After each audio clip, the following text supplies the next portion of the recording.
BRS ఓడిపోయాక Telangana ప్రజలు స్వేచ్ఛగా ఊపిరి పీల్చుకుంటున్నారన్నారు టీజేఎస్ చీఫ్ కోదండరాం. సంగారెడ్డిలో మీడియాతో మాట్లాడిన కోదండరాం బీఆర్ఎస్ డబ్బుతో రాజకీయాలను శాసించాలనుకుంటోందని విమర్శించారు. కాంగ్రెస్ సర్కార్ను కూల్చాలన్న గులాబీ నేతల కుట్రలను ప్రజాస్వామ్యవాదులు తిప్పికొట్టాలన్న కోదండరాం బీఆర్ఎస్ ఓడాకే తెలంగాణ వచ్చినట్లు ప్రజలు భావిస్తున్నారని అన్నారు. తెలంగాణ వ్యాపితంగా ఒక రెండు భావాలు వినబడ్డాయి, అభిప్రాయాలు వినబడ్డాయి. మొదటిది ఏంటంటే ఒక భారం నెత్తి మీదకి వెళ్ళి కింద దించుకున్నట్టున్నది, ఇవాళ ఊపిరి పీల్చుకుంటున్నాం, సంఖ్యలు తెగిపోయినట్టుంది, స్వేచ్ఛగా ఉన్నాము, రంది లేదు మనకెప్పుడు అని మాట ఒకటి వినబడ్డాయి. దాంట్లో భాగంగానే చాలామంది ఎన్ని రోజులు భయానికి వాట్సాప్ మాట్లాడినాం కానీ ఇప్పుడు వాట్సాప్ నిషేధిస్తున్నాం, రెగ్యులర్ కాల్సే మాట్లాడాలని చెప్పిన వాళ్ళు కూడా చాలామంది ఉన్నారు.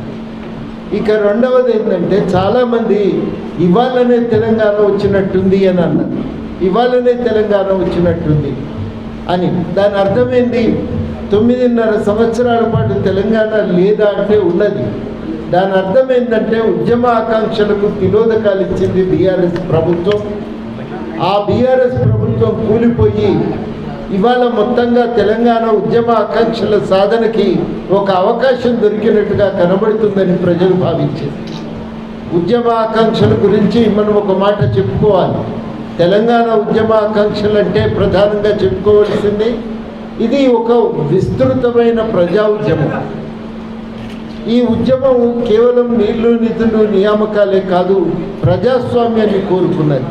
ప్రజలందరూ కలిసిమెలిసి తెలంగాణలో జీవించడమే కాదు, వాళ్ళందరూ ఒక భాగస్వామ్యాన్ని పొందుతారు.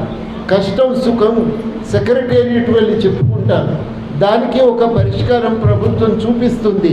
ఇది మనకు తెలంగాణ గురించి ఏర్పడిన అవగాహన.